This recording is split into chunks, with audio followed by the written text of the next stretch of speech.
Hello, everyone. I'm Zahir Ali. I am the executive director of the Hutchins Institute for Social Justice at the Lawrenceville School, which is a secondary school initiative advancing social justice through teaching, programming, and experiential learning. And I am a longtime participant. I think we have been on all of the symposiums. Yes, 12th time. Get up for that. And I am also the curator of forthcoming the Prince syllabus, which will look at the life and work of Prince as a way to activate conversations around social justice. When is that coming out? June. Okay. Yes. I'm Dan Charnas. I actually teach upstairs at the Clive Davis Institute for Recorded Music, where I'm the director of history and writing. I've written a few books, including The Big Payback, The History of the Business of Hip Hop, and Dilla Time. Give it up. My name is Carol Cooper, and I'm an adjunct professor at Clive Davis, in Dan's department, in fact. But prior to that, a long time prior to that, I came out of school with a master's in 1979, came to New York City, immediately started writing about music for as many different publications as would have me. I ended up actually getting a editorial position at the Village Voice around about 1980. And of course, we're talking about Prince, and of course the 1980s was a very, very pivotal time for Prince. So a lot of the first performances that he did in New York City, I was around for. At the time, there were very, very few Black people in general, but Black women who were writing about music of any kind, pop, rock, gospel, classical, anything, for mainstream publications. So I realized that I had a job to do. Not only did I have to represent those things that I personally was interested in representing, but I also had to kind of fill in some gaps because there weren't enough people with the kind of inside knowledge to qualify them, in my view, to write appropriately about all the new music being made by Black folks during that decade. In 1985, somebody in the record industry was reading me and decided I might be a good A&R person. I was hired as the East Coast Director of Black Music A&R at A&M Records in 1985. I was there for 2 years. During that time, I signed a crossover deal with the gospel artist Tremaine Hawkins. The year after I did that, Quincy Jones signed the Winans to his own label, which was Q West. There was a little moment there where, Black folks were doing actual gospel music for Black radio, which previously did not happen, unless Aretha Franklin was singing it, of course, simply because there was this hard dividing line between what was considered secular music and what was considered religious music. I, much like Prince, did not believe that hard dividing line should exist, that if you're a musician, you're a communicator, and if you want to communicate something about religion, you should be able to do so. I went from A&M Records into independent management, and then I went from independent management back into A&R at Sony Music. And I did 2 years in Sony Music before I came back out again and went back to my first love, which is writing. And after a certain amount of time, ended up teaching at Clive Davis. Give it up. Give it up. My name is Sheila McInnes. I am a poet and short story writer by trade. I'm a proud HBCU grad, Jackson State University, taught at Jackson State University for 25 years, and now I'm happily retired. But I also want to end by saying that I am sitting in this seat as a Prince scholar because of 4 people. Amir Baraka, who wrote Blues People, the great work of Nelson George, this gentleman on the end, Dr. Mann, and this woman here, Dr. Cooper. As Stevie Wonder would say, as a nappy-headed boy growing up in Clarksdale, Mississippi, home of the blues, which means you ain't from Clarksdale, that means y'all music suck. Let's move on. Move on, keep it moving. And that's already been decided. That because of those 4 people, if you've ever read anything I've written, particularly about Prince and my book, it's because of those 4 people. And I'll shut up so we can get to talking.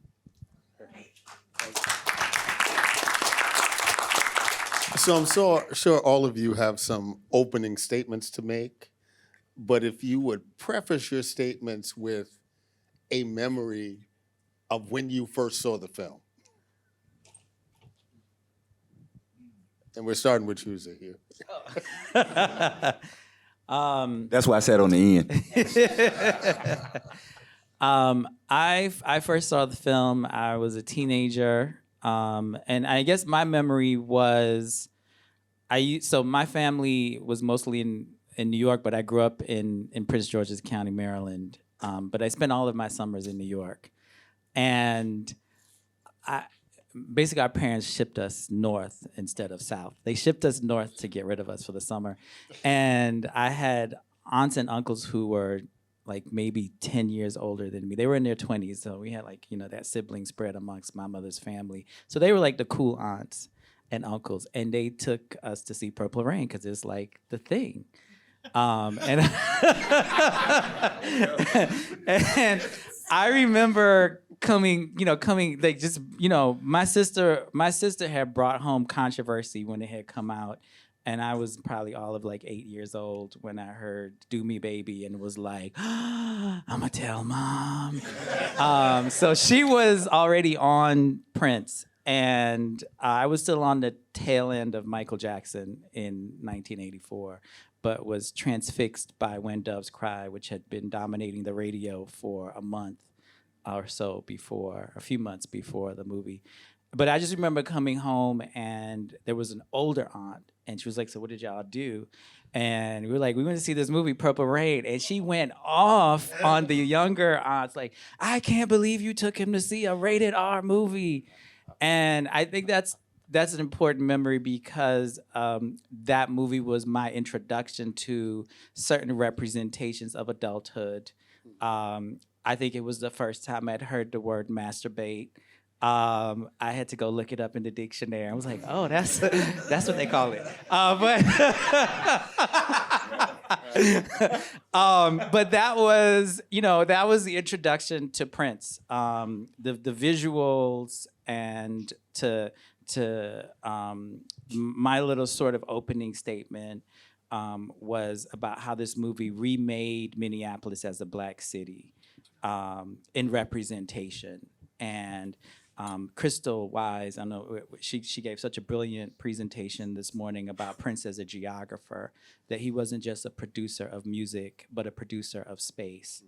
And for him to be part of a project that casts Minneapolis as in blackness, given the history of Minneapolis, two so-called riots in the 60s that he would have been present for or witness to, including just blocks away from where he would spend time with Andre Simone. There's that famous, the other famous memory of mine is the Lake Minnetonka baptism scene. There's a lot to unpack with that. But from a production standpoint, when they filmed that, the water was so cold. So Apollonia gets in the water, and they were not able to film her getting out. But the water was so cold, they couldn't reshoot. So they shot her getting out in LA or in California. So she goes into the water in Minnesota and comes out in California. And I think about how Prince had to mobilize the capital of coastal companies, national companies like Warner Brothers, in order to reshape his locale. And for me, just coming from a historian standpoint, I think of federalism, the way that Black people have had to call on federal government to bring in support for what they were trying to do in their freedom movements locally, where the local conditions were so repressive or not having given them the opportunities they had. And we knew that the federal government was not your friend, but it was a better accomplice, a more resourceful accomplice for what needed to happen locally. And so Prince goes to, and he had very clear understandings of what he called the Dream Factory or New York and how they show up in his geography we talked about a little bit this morning. So he uses the national and global capital of Warner Brothers in order to come remake a local city. And whether or not it was adversarial, I mean, he basically makes First Avenue his club. And when you go on that like wall of stars that are painted on First Avenue, there are only 2 stars that are not white, that are colored, right? One is Prince, which is gold, and one is George Floyd, which is red. And so I think about Prince and Purple Rain as a making of Minneapolis and presentation of Black Midwest, when the other presentations of the Midwest by like people like John Hughes in his like run of 80s films were all like lily white. That's my little. That's great. It's funny how parallel a bit of our story is, because I grew up in Howard County, and my mother would send me up north to be with my father every summer, and that's where I fell in love with Prince, in Baltimore, Washington, D.C., but I had to see it for the first time when I was with my father in Connecticut, and I wasn't old enough to go by myself, so I had to see Purple Rain with my father for the first time, and all the attendant implications for what maleness was and what sexuality was. And but when I think about this time, I think about it almost as I don't know, personal vindication. And what I mean by that is, growing up, I grew up in kind of a social experiment. This town called Columbia, Maryland, and it was a town then. It was basically constructed out of the woods by James Rouse in 1967, the same year I was born. And it was constructed as a class-integrated town, right? Which basically in Maryland, in suburban Maryland, made it by default, a racially integrated town. And it was a town then, right? When I first got, it was still very hippie, still very idealistic. But at the time that I arrived, 77, 78, 79, I got to see the crescendo of disco and then the severity of the backlash, and got to see the contours of, even in this idealistic integrated suburb, the contours of Jim Crow played out in our culture, you know, with the Disco Sucks crowd from Laurel, Maryland. And then you had the group of black kids from Waverly Winds and Abbott House. And then you had this sort of dominant, sort of multiracial popular group. And it just, to me now, later on, it just looks like Jim Crow, just played out in culture rather than in geography, so to speak. And I saw, Prince go from having his little debut on the top 40 in 78 and sort of disappearing during that backlash, right, during the Dirty Mind era. And me, myself, sort of having that awakening, growing up listening to WHUR, Howard University Radio, and KYS in DC, and V103 in Baltimore, and being raised in a way by black radio, to feel so strongly that Prince was such a genius, and to have that larger industry and mainstream public not recognize that, to see on Wisconsin Avenue in Georgetown the cutout of Prince on that motorcycle heralding the coming of the album and the movie was like, yes, right? And of course, there's a lot more behind that, but that's the image that comes to me. When I think about the first time I saw Purple Rain, there are a couple of things that come to mind. Number one, I was writing about music and books and film for an alternative weekly, but as close to a mainstream publication as I could get at that point in time. And I went to the press screening that Warner Brothers organized around for this, and they got us a massive theater in Times Square. And they didn't just invite press. They invited everybody seemingly who worked at every record label, and radio people, and there were radio giveaways, so there were regular radio listeners who were in the audience. They filled this space with what looked to me to be at least 1,000 people to screen this film for free, right? And I remember sitting there, we had no idea what we were going to get. There was no way that we could have seen anything before actually sitting in that theater and seeing that film. And what struck me most, both while I was watching it and immediately after, upon leaving the theater, is that I had never seen Black people presented this way before, especially not in the context of a feature film or a narrative film. What Prince had managed to do is not only invent his own reality, but invent his own mythology to sell the kind of music that he wanted to make and sell, not just to Black people, not just to white people, but to everyone. It's sometimes helpful to remember that when Berry Gordy launched Motown and wanted a motto for the kind of music that he wanted his record label to make, he created the sound of young America, right? Not the sound of Black America. There you go. Okay? So it was very, very intentional, and I often wonder how intentional Prince was, because before Purple Rain came out, he had opened for the Rolling Stones. He had toured with Rick James and Tina Marie. He had decided how he wanted to perform on stage. And if you go back and look at some of that footage, there's a documentary film about the Rolling Stones that covers that period when he was opening for them. And so you actually see parts of Prince's show when he was opening for the Rolling Stones. I'm very conscious of being considered a disco act opening for a white rock band when he didn't categorize himself that way. And he was clearly mimicking Mick Jagger's moves on that stage. He had watched him at other movies and he was mimicking him on purpose, and then he would throw some James Brown in there because he knew, because I believe he had watched the Tammy Show and TNT and had seen Mick Jagger watching James Brown in the wings when they were just starting out and learning to mimic James Brown's moves, okay? This was a really smart, intentional man who understood visuals and understood what he wanted to do with his career and his music.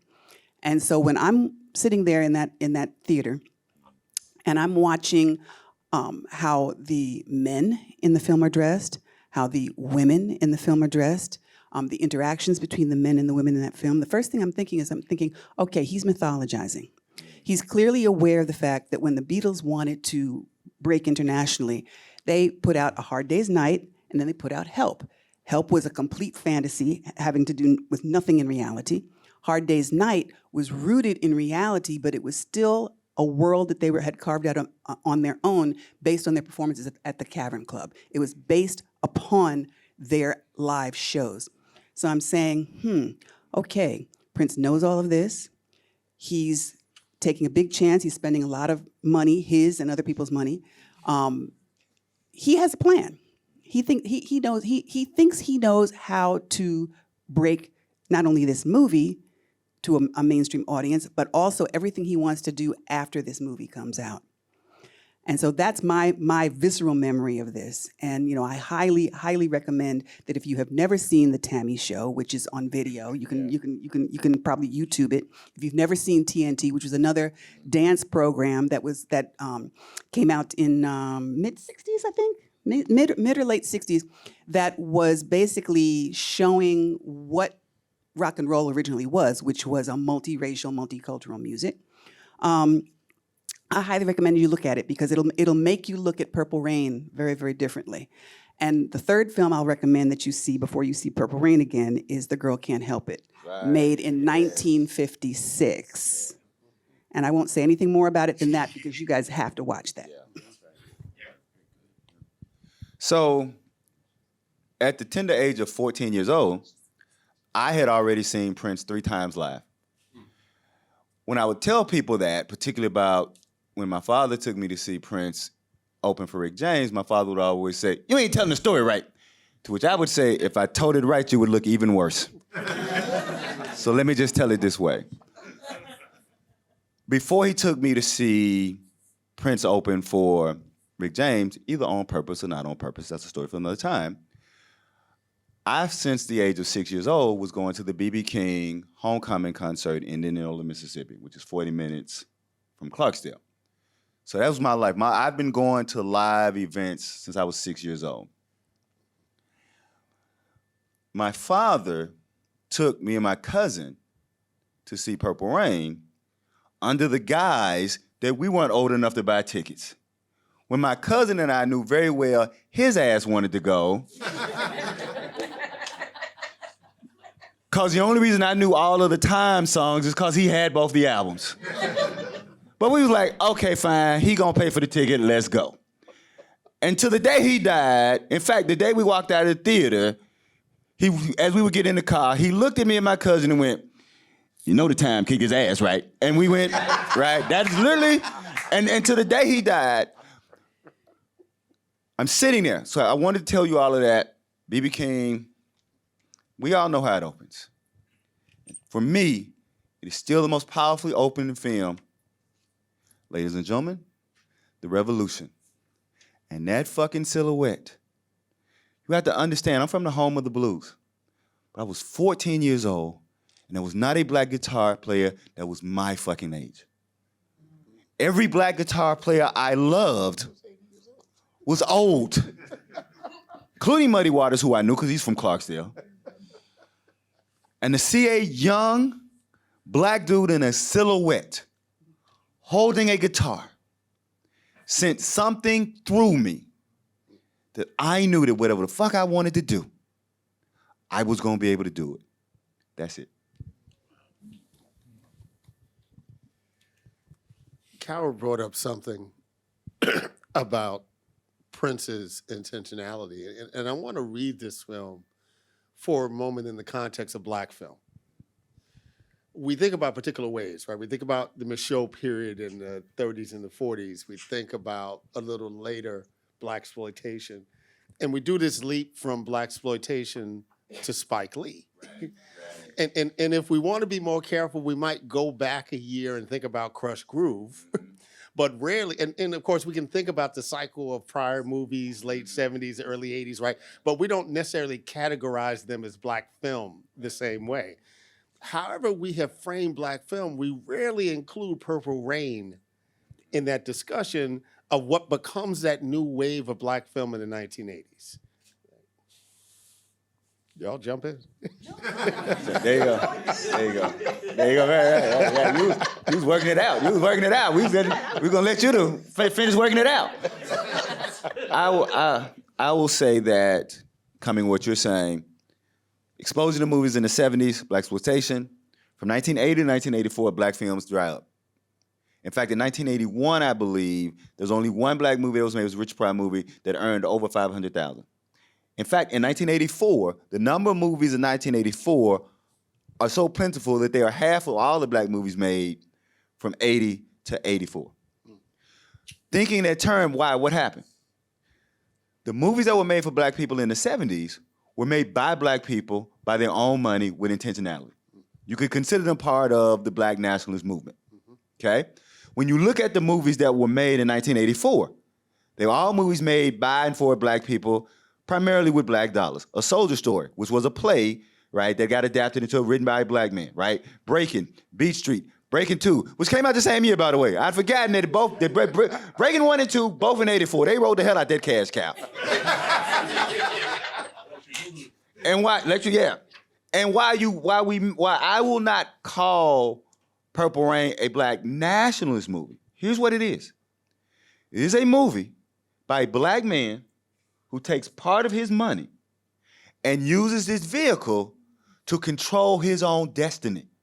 So why did the movies dry up from 80 to 84?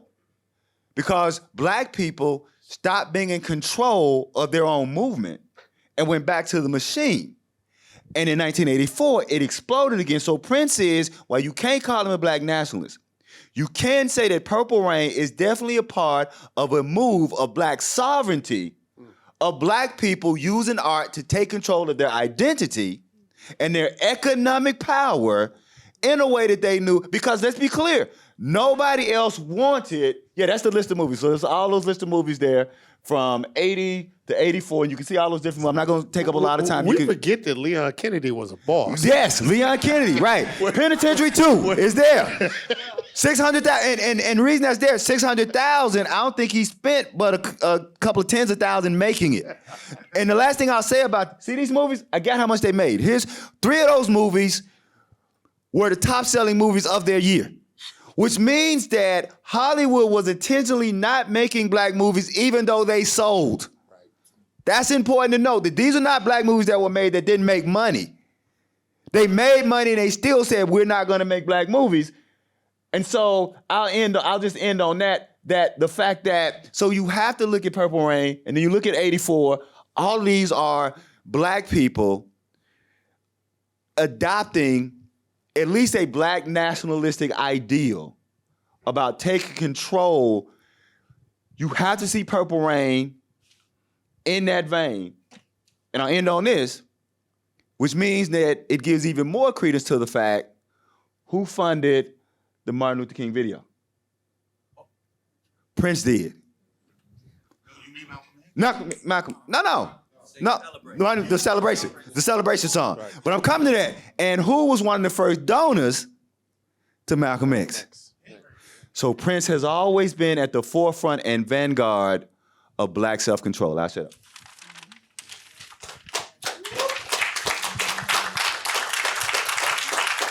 Anyone else got anything to add?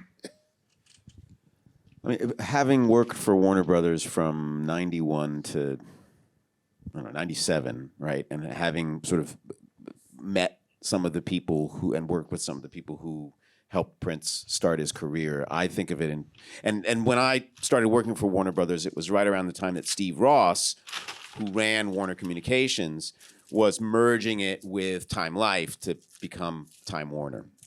And this idea of synergy and being able to see how the different pockets of these corporate entities that were supposed to work together didn't always work together. And the instructive thing about Purple Rain for me is how much Warner Brothers, and particularly Russ Thyrett and Mo and Lenny, had invested in the career of Prince from 78 through that horrible backlash period of the early 80s, through 82 when 1999 came out. And that still, right, they couldn't get Terry and Bob in the film division to really, really buy in. And I heard something to the effect that Mo might have even kicked in some of his own money into the film. And, because music people are, I think, profoundly different from film people in many ways. And, so Purple Rain to me is so miraculous, and I think it's very easy to look at Prince's career as a fait accompli from our perspective, but how many people had to work and fight the injustice of that structural racism to just make this damn film. Including the lack of belief that Prince should be the star of it. Right. The John Travolta thing? Yes. Oh my God. In fact, I'm not gonna get her to pull it up. But at the bottom of that list, I made a list of the white musical movies that was out. So you had the Pink Floyd concert. You had the Spinal Tap that had come out. Grease 2 had come out. At the very bottom, I didn't know this. I was doing the research. At the very bottom, it is if you scroll down. See that movie Body Rock? I know what the hell that was. I never heard of it. What? It is a white version of Breaking in B Street. I had never heard that movie. Right? And I looked it up. And so when I went and I go, oh, that's why the hell they thought John Travolta could be the star, right? It was that kind of racist hubris. But again, let's be clear. That's America. They always take black art and make it their own. Little Richard said, R&B does not mean rhythm and blues. R&B means real black. That's out of Little Richard's mouth. He said, because on Monday, I was an R&B star, and on Monday, I was a rock and roll star, and on Tuesday, I was an R&B star because Pat Boone couldn't have sold a record had I been a rock and roll star. So that's the systemic structure of we're going to make you less than so we can take your art and make more on it Purple Rain is bucking that move. I'm sorry, I'll shut up. That makes me think though, even like say the white attempt to cast the white person. There's something about Prince's work in general, and certainly Purple Rain, I think about Carol's point, that can't be easily appropriated, right? There are other pop artists or pop music where it's like someone can cover it and take it over. And I think we can argue whether Sinead does that with Nothing Compares to You. But it's really hard to do a Prince song and not have the echoes of Prince in it. And then thinking about Dan's point about the visual, there's the visual extension that comes from this particular Minneapolis funk sound that, I call it Pearls and Curls. As the visual, which speaks to the way that gender was possible, certain kinds of performance of gender by Black men, right? That is actually possible through the player pimp aesthetic, right? Of a certain kind of grooming and sophistication. The Morris Day piece, yes, right? like these are 20-year-olds dressing like uncles at the club, right? Yes, there's an aesthetic kind of hold, almost a protection on the cultural representation that would have made it just completely impossible. Just the way that it was would be ridiculous to have had the first hip hop movies, right, have like a all white cast. Right. Well, to your point, I mean, to your point, the hypermasculinity of the pimp figure, right, deliberately adopts feminine mannerisms and feminine attitudes, because the idea of the pimp is that he is so above every gender, that he can absorb it all and then feed it back to you in a way that you're approaching him like God or an angel or something. It's like, oh my God, he's a pimp's ability to control women in part is projected from his attitude that I can be a better woman than you if I want to be, because I know more than you, and I will always know more than you because I can be you if I choose to be. And this is an attitude which makes no sense objectively, right? It makes absolutely no sense. But when it is pulled off with that kind of 200% conviction that you see in Purple Rain and that you see in the street. I mean, you don't see very much pimp culture in the way that it was in the 70s now. But if you ever do run into it, it's unmistakable. It is everything that Iceberg Slim said it was and more, So this idea, I mean, it's interesting when you think that pimp culture came out of a completely oppressed Black underculture. Because what do you do when everything from the time you were born, from the time your parents and grandparents were born, exists to make you feel less than, to make you feel powerless, and to not only make you feel powerless, but to actually deprive you of all power and agency? Well, you find a way to reclaim that. And it can be pretty supernatural in the ways that they do it. So let's talk about the gender piece for a moment, right? Like I'm convinced there are a bunch of 20-somethings who love themselves some Prince and love themselves some progressive gender politics who actually have never seen Purple Rain. Right? And I say that because when you go back to the film, the violence in the film against women, right? I mean, even as a 19-year-old, that scene with the trash can always resonated with me. I didn't necessarily pick up on some of the language, right? And while rewatching the film this week, and that scene where Prince slaps Apollonia really kind of disturbed me, right? It's like something I had forgotten that was even in the film. How do we talk about gender in the film, right? Extending what Carol just said, but even in the more traditional ways in which we see the kind of gender violence that exists in the film. I would if you miss Robin's great presentation, I would start there. So for some of you who are on the newsletter know, I wrote an article about the Broadway show that's coming out, and the title of my article is "Keep Wokeness the Fuck Away from Purple Rain." Okay, that's my article. You can deal with me, don't deal with me. I don't really give a damn. That's it in a nutshell. That's how I feel. If you mad, you just mad. If you mad, let me tell you what Rosalie Winfrey from Clarksdale, Mississippi said. If you mad, you gonna either get over it or die with it on your mind. I don't give a damn. Let's move on. But starting with what Robin said about addressing this issue, we can't address the issue by acting like the issue doesn't exist. And the saving grace to Purple Rain is the fact that we see just how toxic these men are. And there are 3 toxic men: Morris, the kid, and Francis L.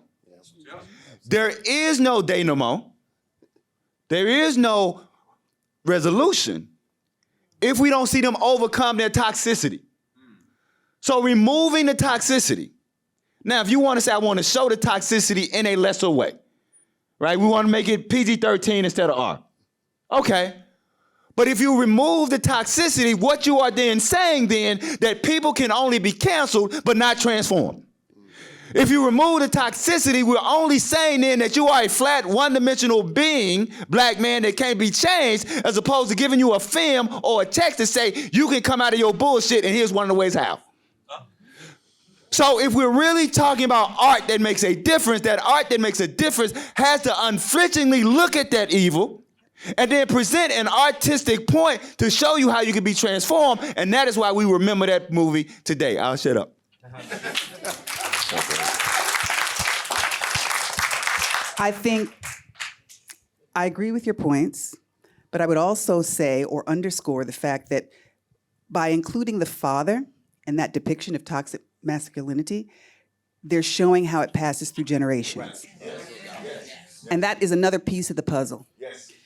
You know, if you're trying to see how behavior can be transformed in a permanent and healthy way, then you have to look at how it evolves, and that it does evolve through what you see growing up and because of generational violence. And I did think that Purple Rain did a good job in showing that. So when I saw some movie critics at the time try to hold the film's feet to the fire in terms of violence against women or just plain disrespect of women, because they threw the girl in the trash can, but you know, she wasn't hurt. She was pissed. You know? And she was giving almost as good as she got. You just did not see. I mean, you know, Morris and Jerome make tracks pretty quickly after that. They're not hanging around to see what she's gonna do to them. Because they didn't want that ass whooping.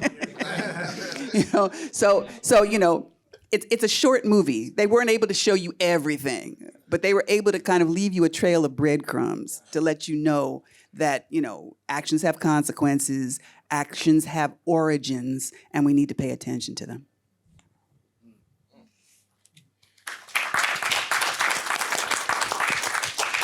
Listening to all of your biographies, 19, 14, 12, right, watching this film. Carol was the grown person in the room, right, making her own money, making her own money. There you go. She could buy her own ticket.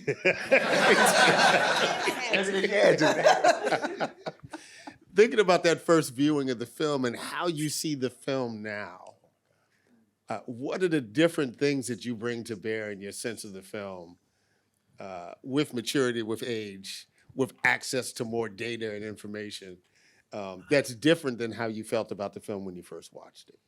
Start down there.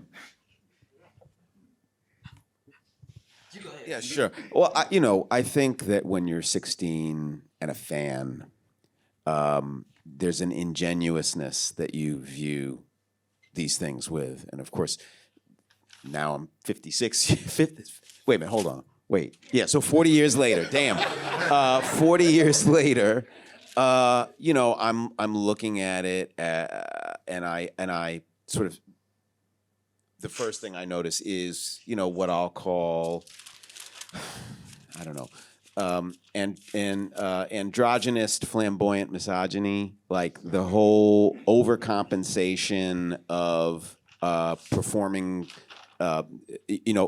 performing femininity and then overcompensating for that by being extra.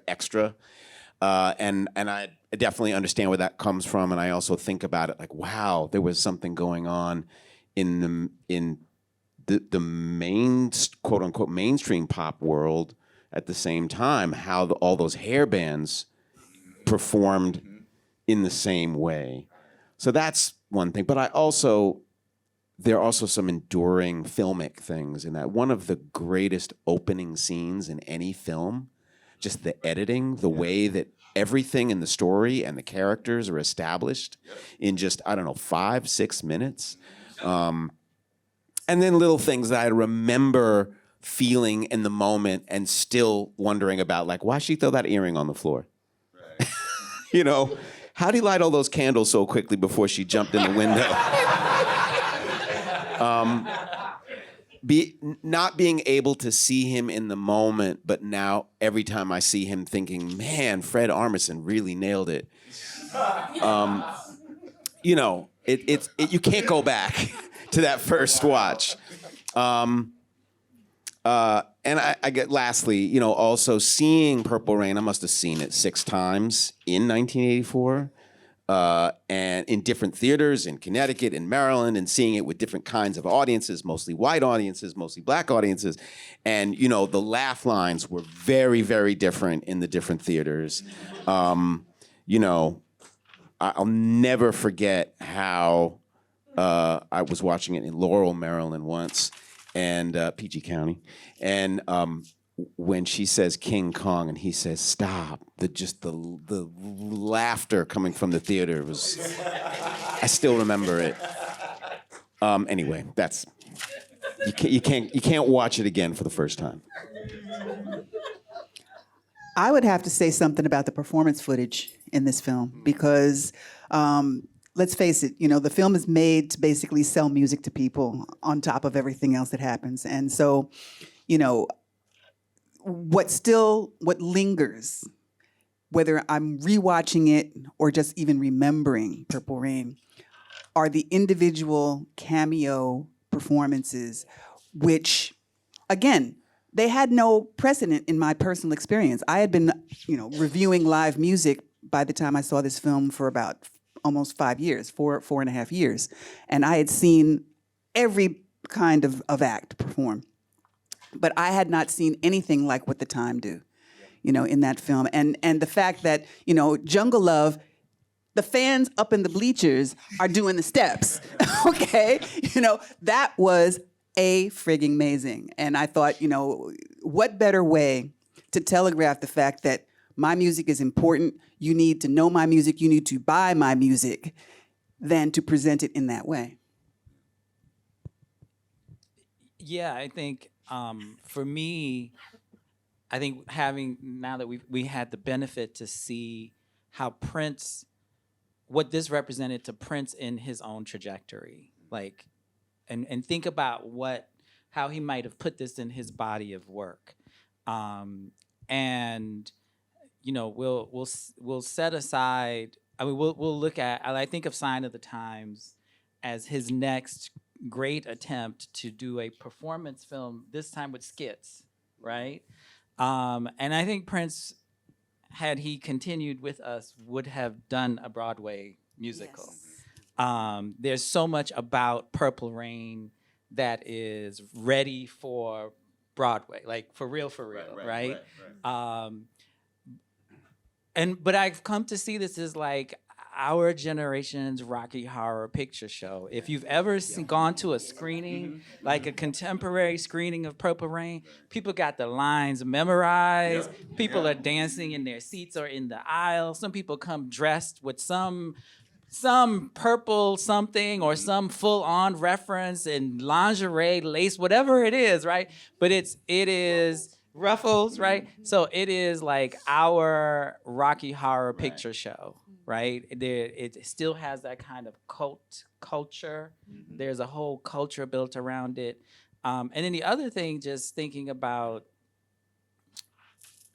the movie that Prince was trying to do before, The Second Right. Coming, which is, you know, and the way that religion continued to be so much a prominent part of his work that, you know, I had to come back and like review, you know, like I think they talked about it earlier today, but like opening with Dearly Beloved, right? And the final line in the credit, "May you live to see the dawn," right? So there's this whole religious journey, right, that is happening in terms of how he's understanding that character, which is only now easier to see having followed his career after this and to see how important that was. In that context, what do you think his personal conception was of divinity and spirituality in terms of a way for people to evolve or communicate with something higher than themselves? So I was talking to someone about this before, and I was thinking of the song "Darling Nikki." And there are two things that struck me about that song always. I mean, besides the word masturbate, but two other things. One is the backwards masking at the end, right? Which is all about the second coming, right? To reference the film that he was trying to do. But also that part where she says, "Sign your name on the dotted line." Right. And this is like a hardcore blues Yep. song. And I think Selling your about the soul. deal, Yep. yes, You're selling your soul. the selling your soul, right? So there's this way of like love and lust, the spirit and the flesh, which he revisits in the song Temptation, right? Where he finishes that conversation.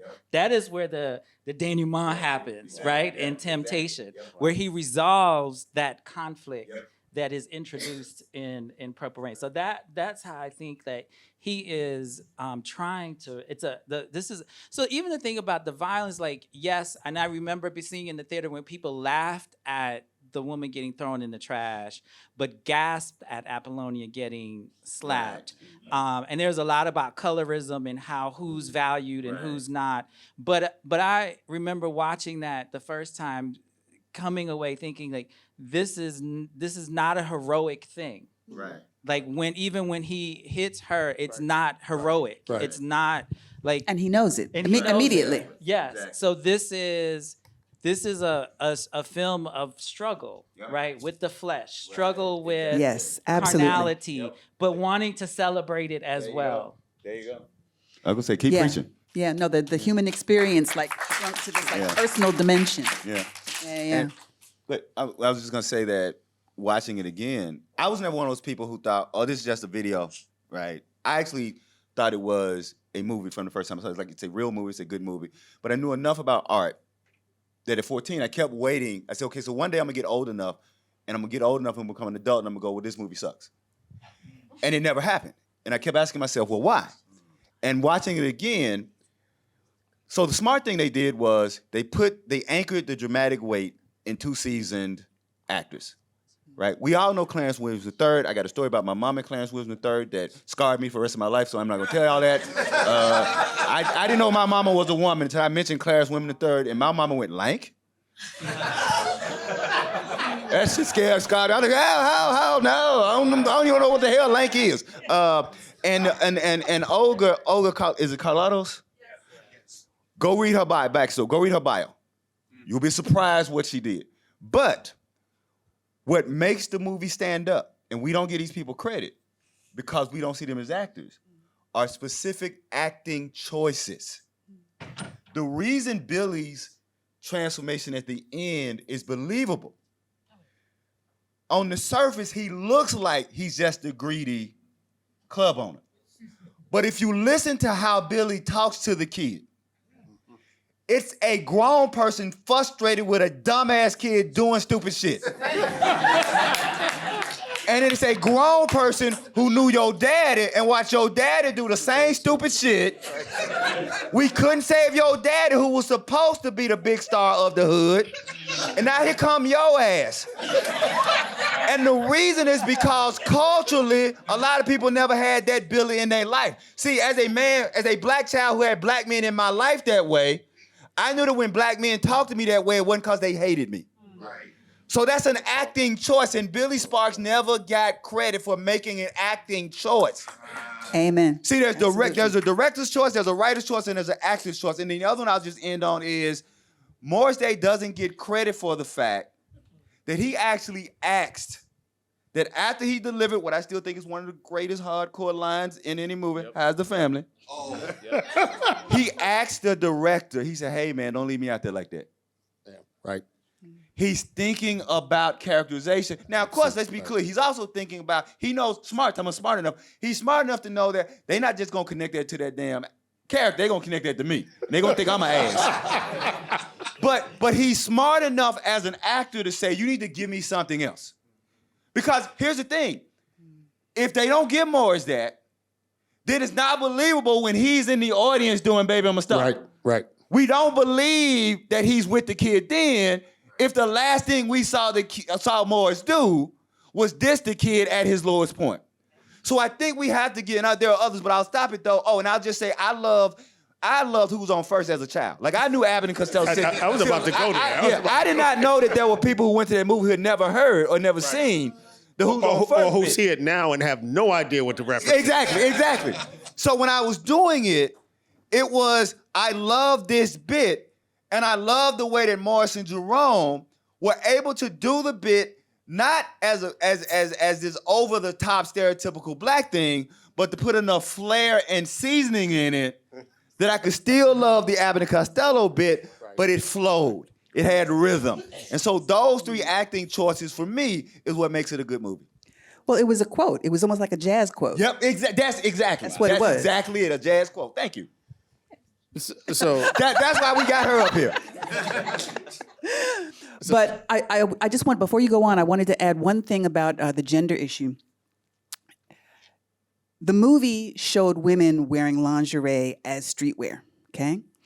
A lot of people don't realize that where they probably got that idea from was an underground comic book called American Flag. If you've never seen it, Howard Chaykin wrote it and designed it. It took place in the Midwest in Chicago, a far future Chicago. All the women are wearing lingerie as streetwear. I would be very, very surprised if everybody involved in Purple Rain did not know that reference point before they made that decision.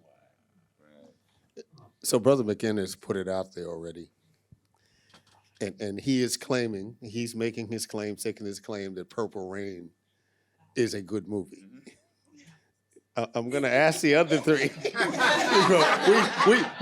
we know why we love the movie, right? We know its place in the culture, right? But from a cinematic viewpoint, right? Is it a good film? Right. I mean, again, and I know that people will disagree with me, and I'm cool with that. I've said everything I need to say, so I'll let them say. But so the answer to me is yes, for the reasons that I said, and even more than y'all who on the newsletter are gonna get this long as essays because I can't get all my points after that. Go ahead. So Dan, you take it. You watch a movie, any movie, often enough, you can pick it apart, right? That line of dialogue really didn't, it doesn't feel believable to me. I mean, I do that in The Godfather sometimes when I watch it for the millionth time. So that'll just happen. I think you have to look at all of these pieces of culture holistically. Of course, it's not a good movie. It's a great movie. Its greatness comes from certain things that other movies don't have, right? And maybe is a little light on things. And I got to say this. Folks are a little hard on Apollonia as an actor. I actually watched it again. I'm like, you know what? Sorry. I will say she's a better actor than she is a singer. That I'll give you. You get no argument there. But, so yes, I think it's a great film. It's just you have to look at these things holistically. So just to tag on to that, you know the Beautiful One scene that shows Apollonia getting all in her feelings while that performance. Well, there's no performance for her to respond to. Right.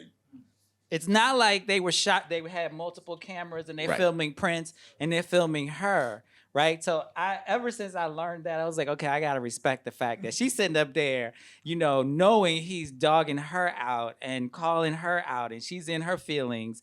But there's nothing else that she has to bring that. Yeah. She just has to bring that to the scene. So I appreciate that. I mean, what do you say about an actor who puts her literally her health and her body and her life on the Yes. line just Yes. to pull a scene Yes. off. Yes. And And I think everything that Dan said, I would say as well. But I come back to this Purple Rain as a cult film, and it's hard to achieve that, right? That had to be like kitschy but not corny.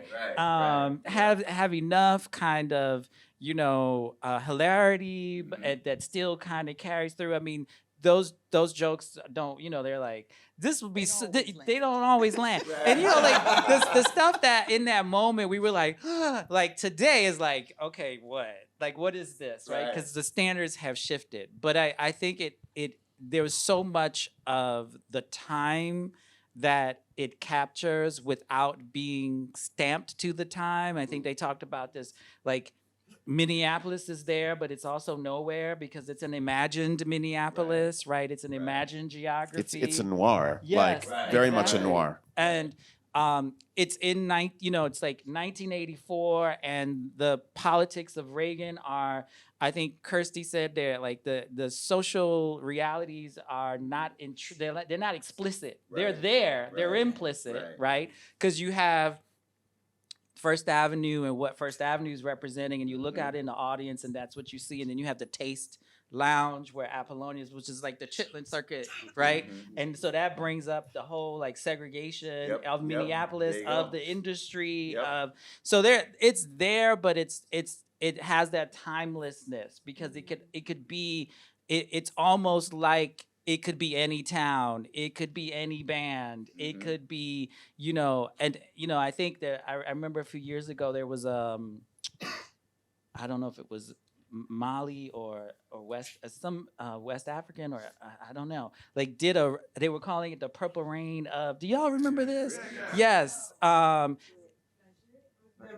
Yes, yes. Tuareg. Yes. It was the guitar. Yes, that's why it's a Tuareg. Yes. It's called like a little blue with red in it. Exactly. It's What the is way. that? So it's a film about an artist, and it's just like a scene of him riding in a motorcycle with her, and it's a Tuareg artist, and I think it's called, the film, I think Karen has, is like Rain with a little bit of blue and red. So it's just like this is this like inspires The artist is, I'm gonna totally butcher the pronunciation, but it's Hindu Mokhtar. And in Minneapolis, they did, he came and they did a screening of it, and then he performed. And they had So- What year? What year was that? I think that was 2018, 2015? 2015. So it has this ability to step out of that particular time in a way that I think a lot of films, it just doesn't have that datedness to it. That's the test, I think. The real test of whether or not a film is good, objectively good or not, is, whether or not it can step out of its era and still have meaning and still have resonance. And I think, Purple Rain does. And I will add, not to be coming to Apollonia's defense, there's a moment in the film, we've all had the discussion, if Vanny was in the film, would it be a different movie? Would it be a blacker movie? Like, what would happen? There's a moment in the film, and I'll preface this, and because I dealt mostly with black women, seeing black women deal with a dude, they know he ain't shit, they know he don't want nothing but sex. He may say or do some lewd shit, they not bothered at all. And they know how to straighten him up or they say, cut the shit without saying all that. There's a moment where I go, Apollonia understood that moment. That moment was really written for Vanity, but she pulled it off in a way. The moment where Morris takes a sip of the drink and goes, oh, Lord, either somebody put something in my drink or you the finest motherfucker I've seen in ages. Apollonia's response is every sister I had ever known. Say what? And it's a subtle, again, an acting choice to where the sister's letting you know, I heard your ass, but I'm gonna give you an opportunity. Right, see, go say that. To clean that shit up. See, and then Apollonia pulls that off with just, say what? That's another acting choice that again leads to this being a good movie. That's it. You got anything to add, Carol? I think you're the only one who. I did. I said something. We're going to take some of these questions for the audience. The first one's from Matthew Allen. Do you think the Purple Rain, the album, would have had as big of an impact, both commercially and artistically, if the film didn't exist? I'm gonna go out on a limb and just say no, because what happens, and this is not a knock on any big selling thing, but what happens when an album gets to 25 million or Michael Jackson gets 40 million, what happens is there becomes a group of people who buys it just because it's the thing. So that's the number one thing. And so the movie helped the album become the thing. But we also have to understand, again, those of us who have been Prince fans, whether it was 78, 79, 80, we have to acknowledge that it wasn't until Little Red Corvette that Prince had a number one not on black chart. Yep. Those of us who went to see Prince live before Purple Rain, that the audiences was 80-20, black people being the 80. So what Purple Rain did was introduce Prince to a segment of America, right? To use Chris Rock's term, which I don't think is a bad term, by the way, Prince was black famous. And I think it's hard for a lot of us who watched Prince's career and know, we think black famous is a bad thing. Because unfortunately, even black people denounce black things. And so being black famous is not a bad thing. It's just a reality of who your audience is.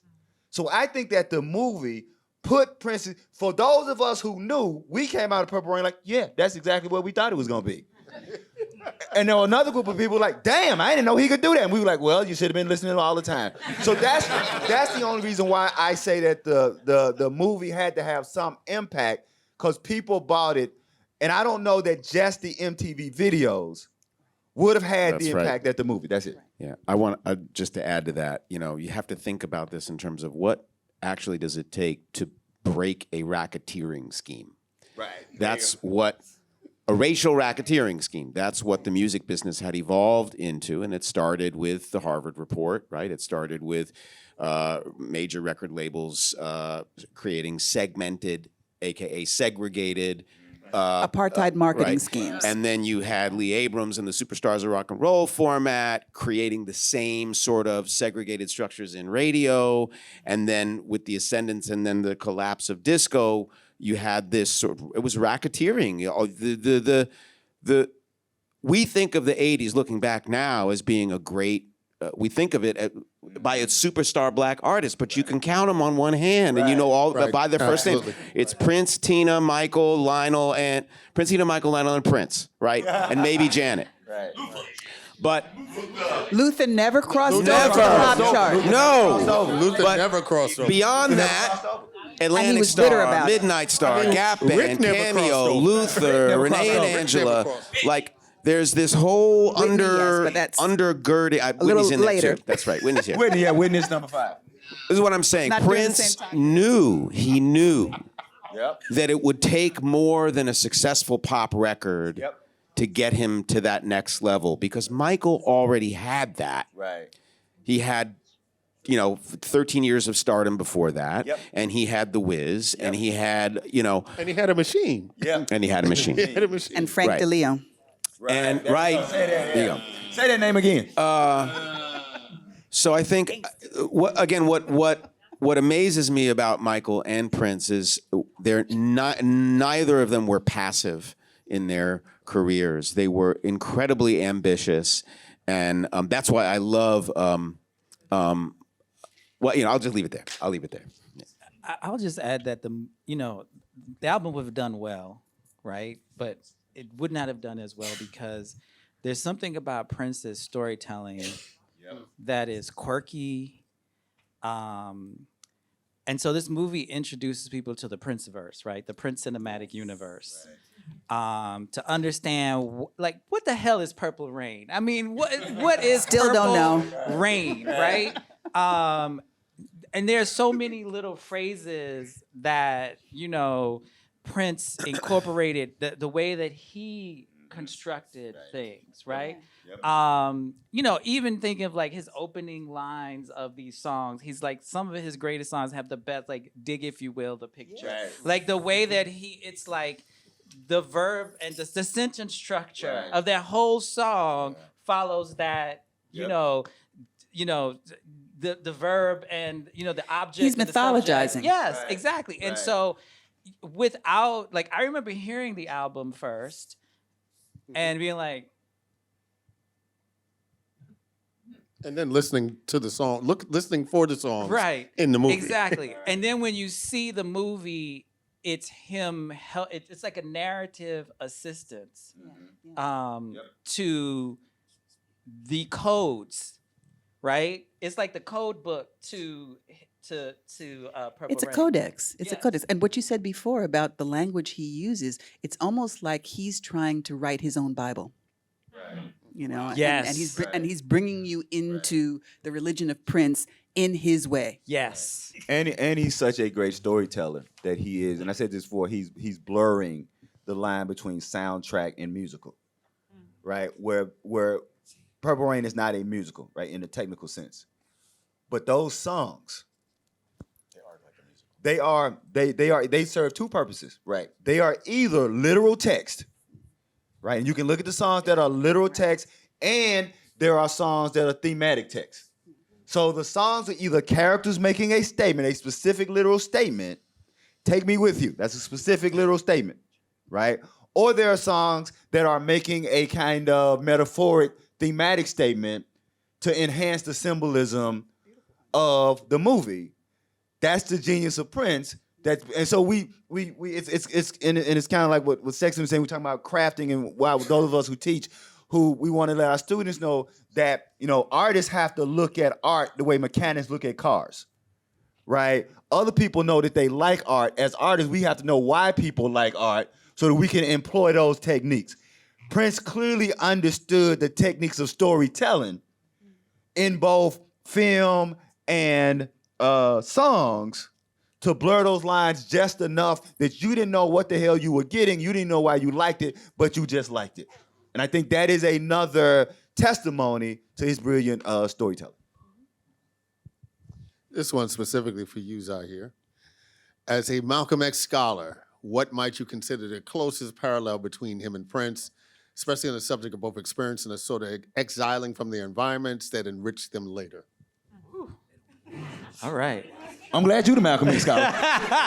Well, that's an interesting question because I will say two of the figures that have been the most important shaping my sort of intellectual sense of self were Malcolm and Prince. And for many people that's odd, but we know they intersected. We know that Prince, as we said, helped fund the completion of Spike Lee's Malcolm X. Prince, shortly thereafter, the release of the film, adopted a name change, understanding the changing of the name. He wrote We March, the year that people were organizing for the Million Man March. And sort of everything in his later years about ownership and all of that. But to this question about exile, so Prince is interesting because, thinking of looking at him on the screen for Purple Rain, there's this tension of exemplarity of what is possible as an example, but to be so that you become exceptional. And I think of Spike Lee's and Do the Right Thing, where Mookie and one of Sal's sons are arguing about this or that, that. Right. And he's like, Prince or Michael Jackson? He was like, Prince. And there's this question of like whether or not that counts as black. Like, and Spike Lee's like Mookie's like, all your heroes are black. And there's been this thing to take Prince, like hermetically seal him off from his community and his history and his culture, and this sort of unicorn figure that just dropped out of nowhere. But he's actually rooted in all of those things, right? He spent so much time in the Way as a child, which was a Black powerhouse, like Baraka's house, a place that that was like an incubator for Black power culture.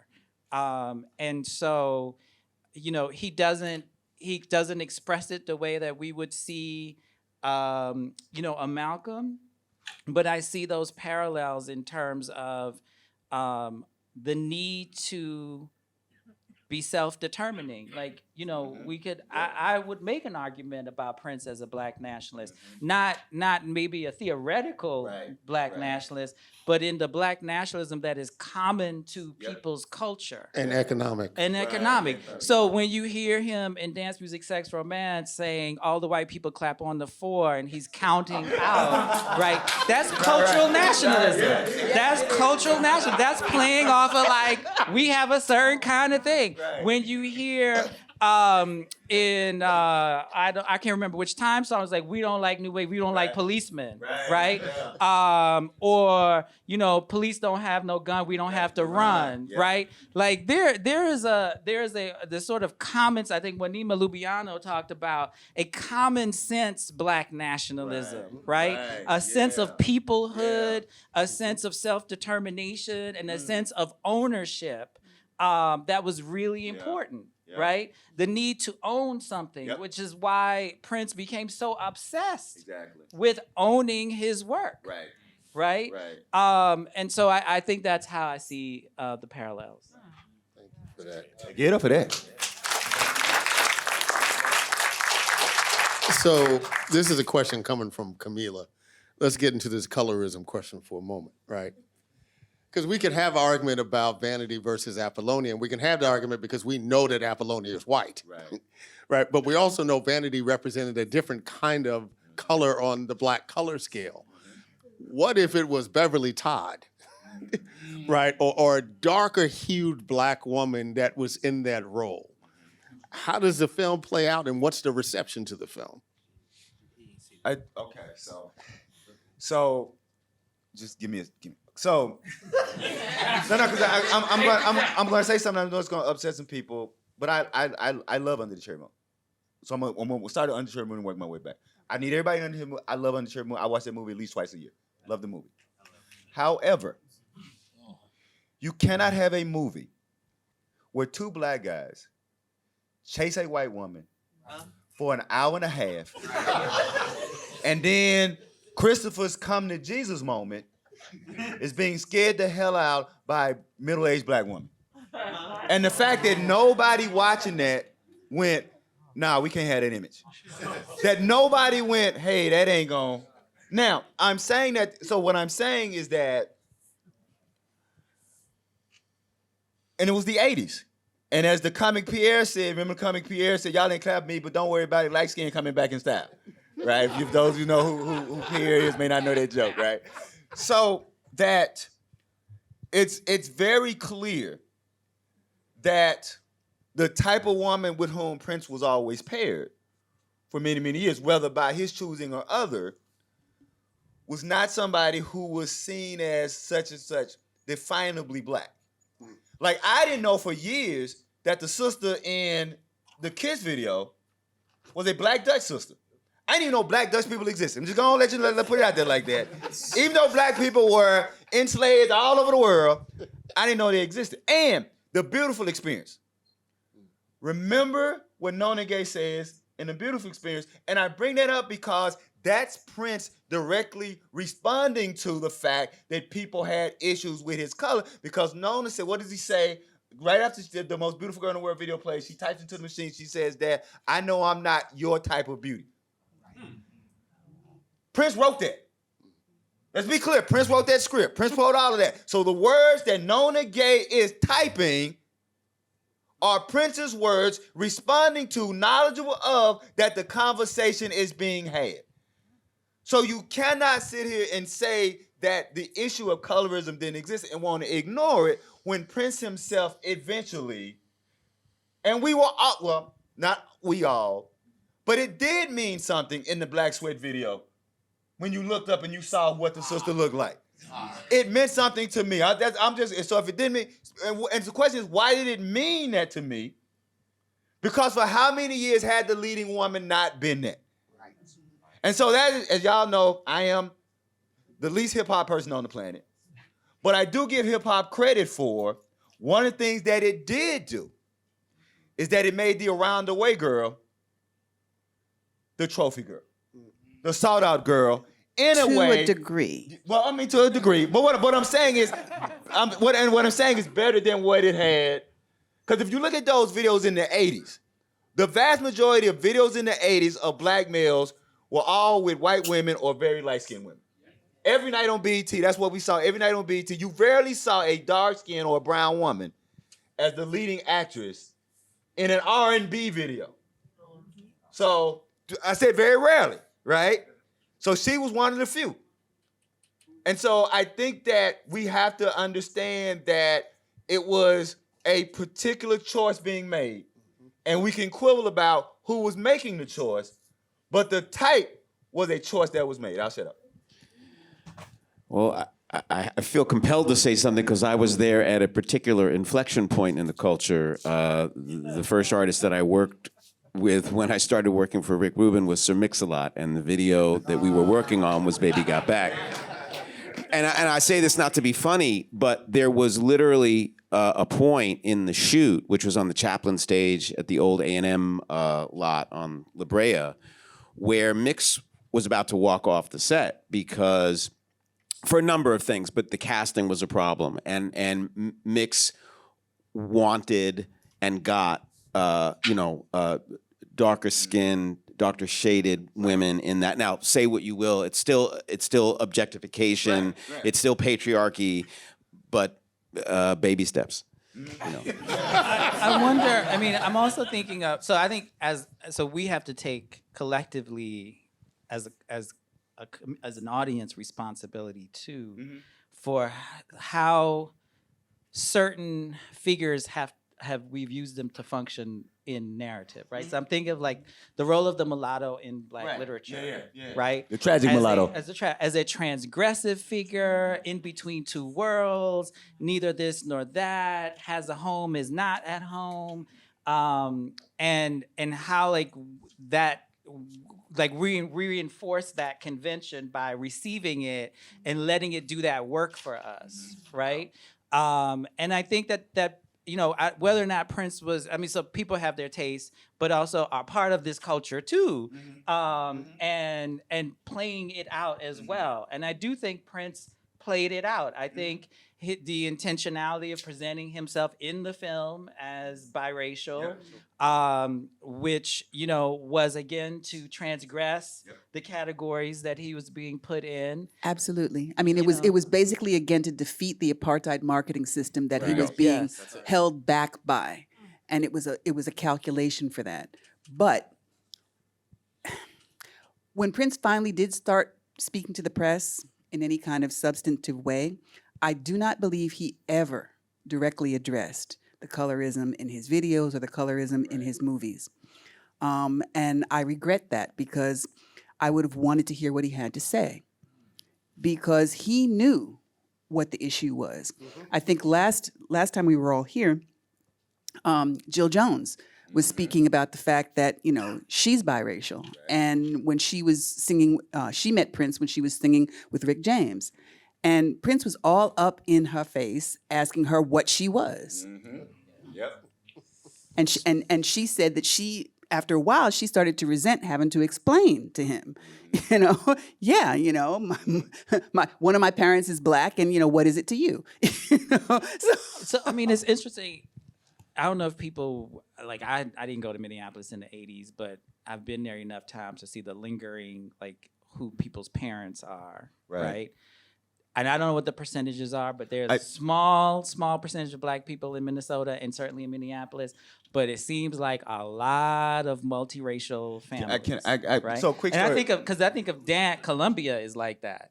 Yes. Right? Like I didn't grow up. I mean, I grew up in Hyattsville, right, which is very different than Columbia.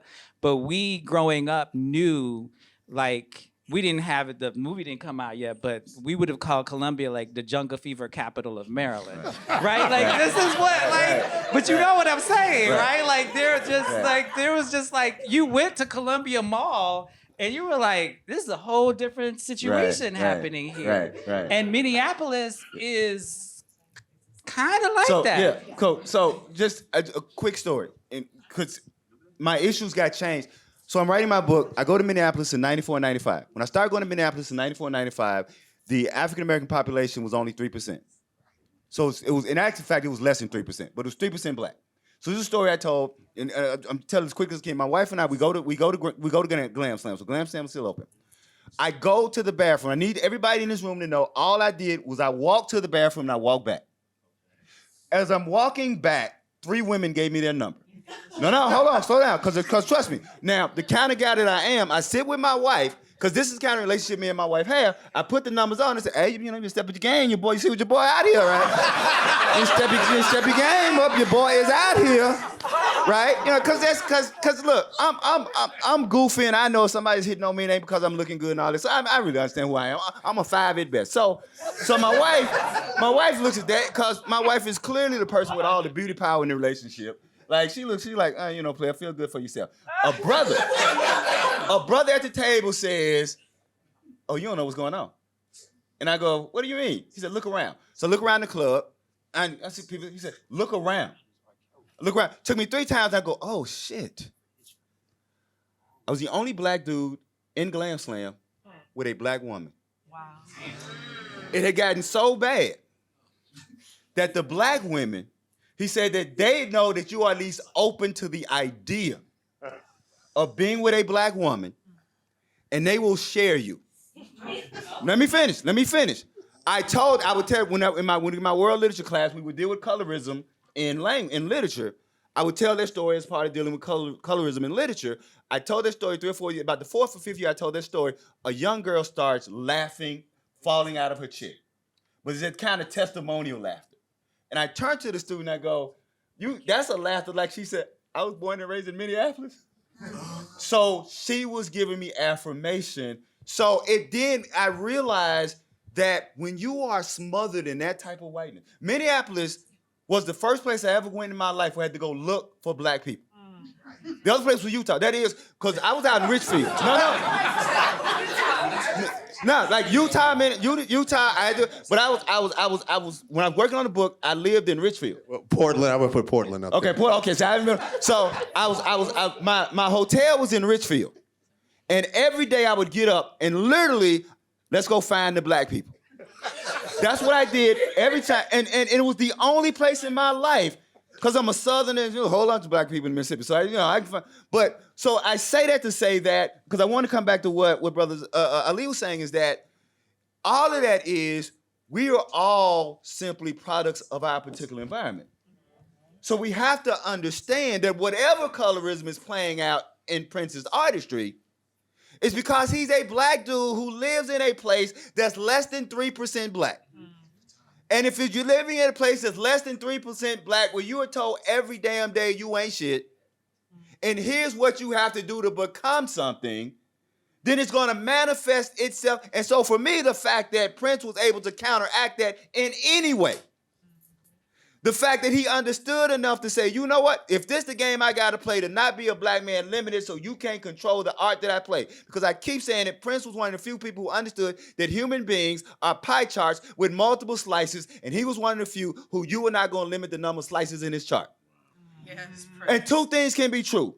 You can fight, as black people know, you can fight against self-hatred and still fight for liberation at the same time. Because part of fighting for our liberation is fighting for our own, or fighting against our own self-hatred that's put on us. I'll shut up. I'm sorry.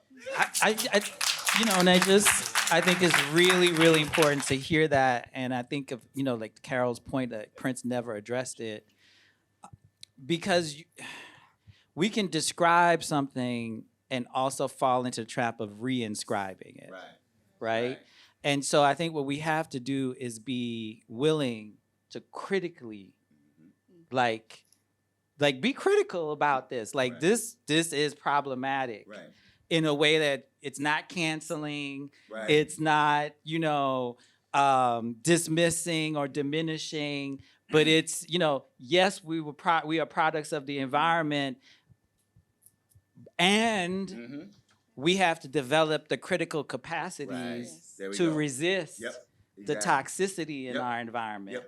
And no one has mastered that 100% resistance, right? No, of course not. Exactly. what you say. And Prince did not. I mean, 20-year-olds don't have maybe 20% Right. immunity from their environment. Exactly. Right? And so what we saw was that the attitudes towards women, the colorism, the spectrum of how like color and class and gender come together. So like the lighter you are, the certain grade of your hair, the more feminine you are, right? There we go. And the darker you are, the coarse of your hair, the poor, like that is the message that everyone gets, and that's playing out in Purple Rain, right? But do we have the capacity to critically?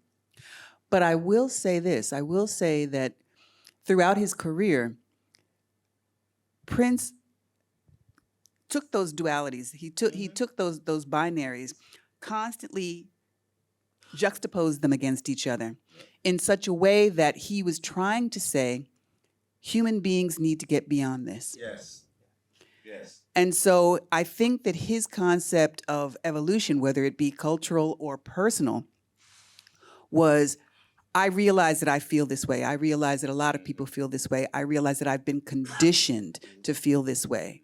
But it doesn't always have to be like this. And in fact, it should not be like this. And take half of that. And I want to be clear, I'm not sitting on any high horse. I'm very clear that I'm 54 years old, losing my hair because I spent 4 years using the cream and crack. Because I wanted to look like Prince. And I didn't know that using the cream and crack to look like Prince was gonna cause this.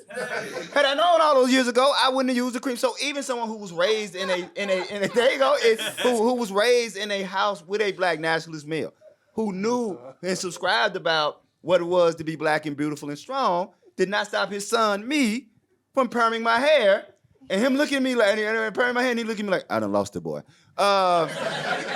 So I just wanted to say, I'm not saying that from, you should do this. I'm saying it from a position that, I like what Jill Jones. Jill says that consciousness is a journey, not a destination. And we should give all people more grace in where they are on their journey to their consciousness. Last question. Going back to what Cower introduced earlier about Prince and mythology, he is essentially, for the first decade of his career, presented a mythology to journalists, right? And before he opened himself up. I think about this moment with Beyonce now, where we know so much shit about Beyonce, but we don't know a damn thing about Beyonce, right? She's literally created the mythology, too much of it, right? That actually has very little to do with her own life.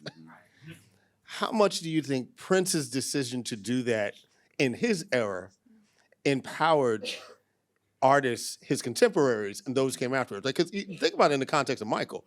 We don't get the crazy Michael myths until after Prince crosses over. Right? We're not hearing anything about Elephant Man and these oxygen chambers in 1982. Right? That stuff comes 2 or 3 years later after Prince, right, crosses over. No, go ahead. Thinking.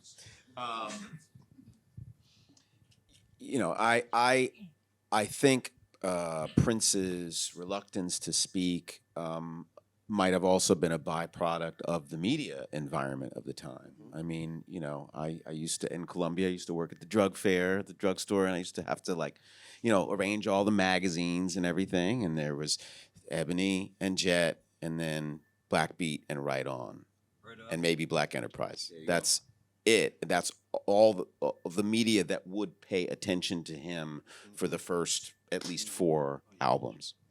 There weren't places for him to speak.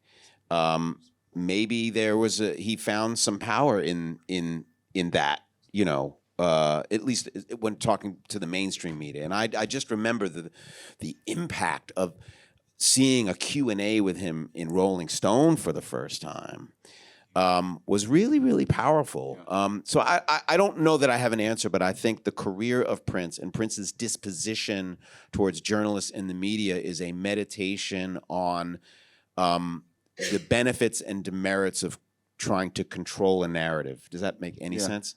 Well, true, but the other thing is that he was chronically shy. I mean, that's a fact of his biography, and he would have to be pretty comfortable with somebody before he would speak to at any length to anyone, pretty much. But what I will say is that I feel that in the early days of his career, he had several reporters who worked at Black Beat who he talked to at length. Cynthia Yes. Horner, right? Yeah, and a couple of other people who worked there with whom he developed friendships. Okay, and some of those interviews during that very early part of his career are wonderful. And they show a side of him that you would not get again until he was talking on CNN, you know. So I think that he was protecting himself. I think that he didn't want to give the game away before he achieved a certain number of things.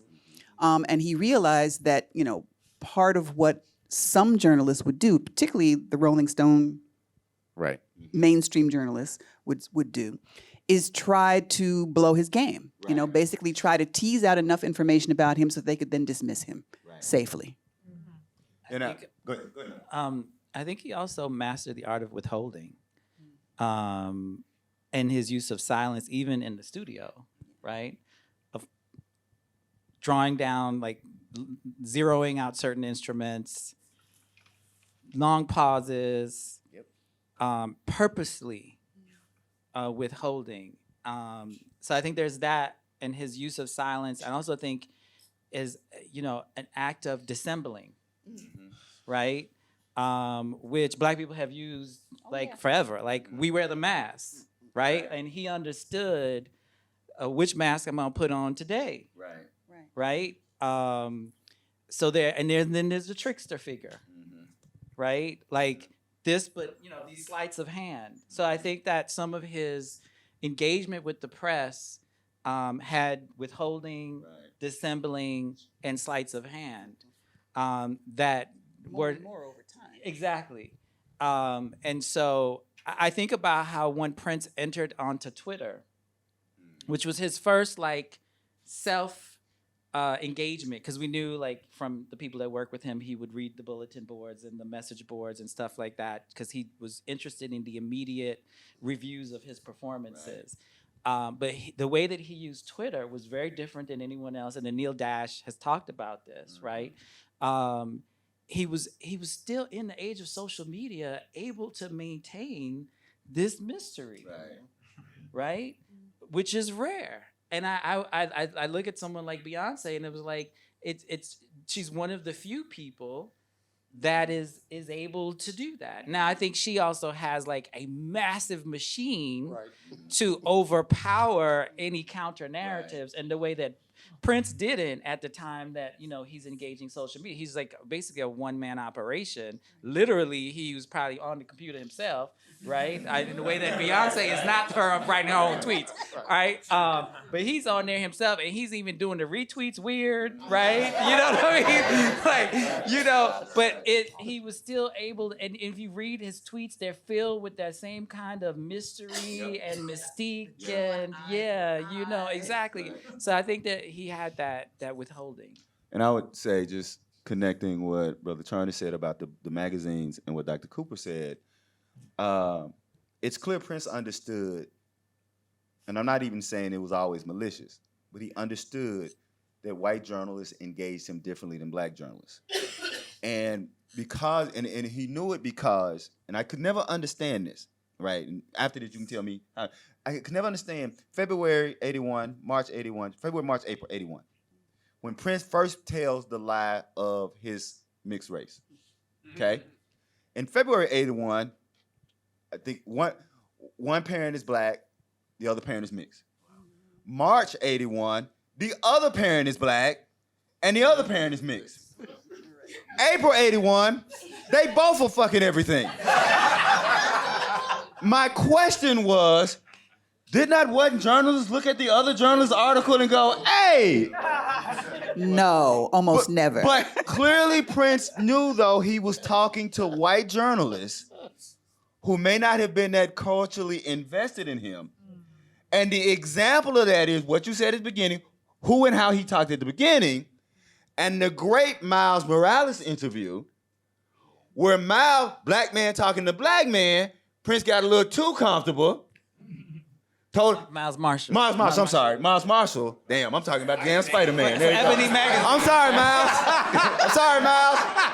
But you are a superhero, Miles. That's Miles, all right. Check this out. How do we know Prince got too comfortable?